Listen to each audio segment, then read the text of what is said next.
हम गाते हैं, फेमस है, वही से कुछ चिराग भैया के समान में गाते हैं कि ये माई गलिए गलिए घूमे ललन चिराग भैया ये माई हिंदू पाटर पर ना दवाई दे भैया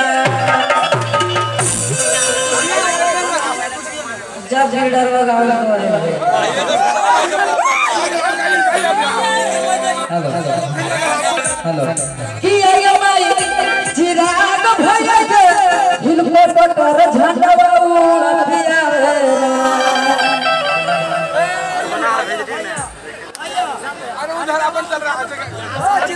देखिए इसको इस जगह को आप लोग खाली कर दीजिए। देखिए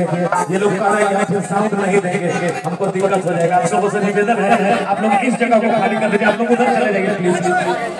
अरे देखो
हेलो एक बार हम चाहेंगे कि आप लोग एलजेपी वाले कितना है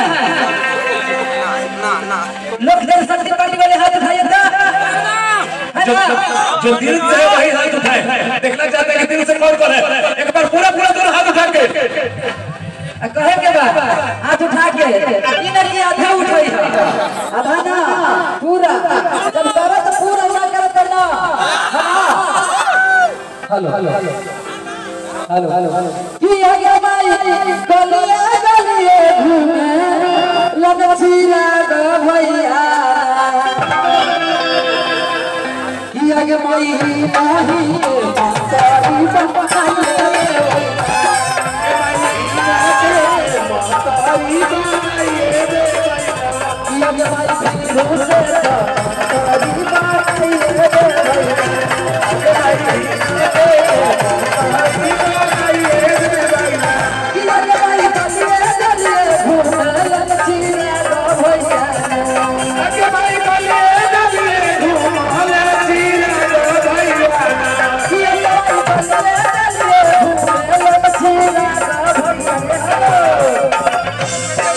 हम जाने से कि तोहनी वही से खोई था चल फिर कि हां उता तो चिरवा की फसी अब ना देखो जो ना वोट देने आए हैं मौजूद। हम जाने थे कि वही खोजी था तो नहीं हमारे चाची लोग इन कहते हैं कि नोट करना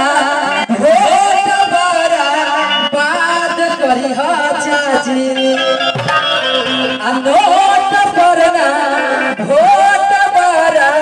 बात करी हा चाचा तो फिर से चिराग भैया के जीता बात करी हा चाचा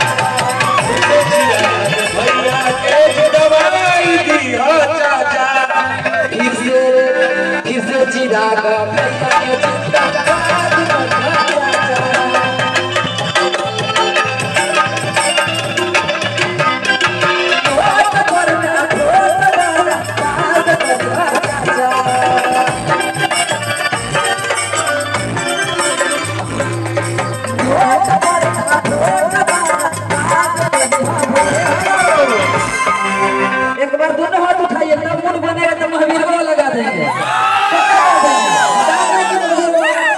कि नोट परना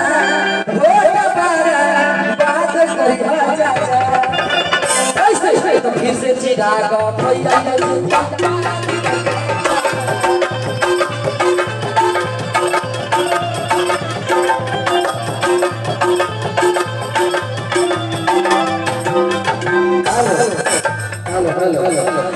कौन गाना भोजपुरी हो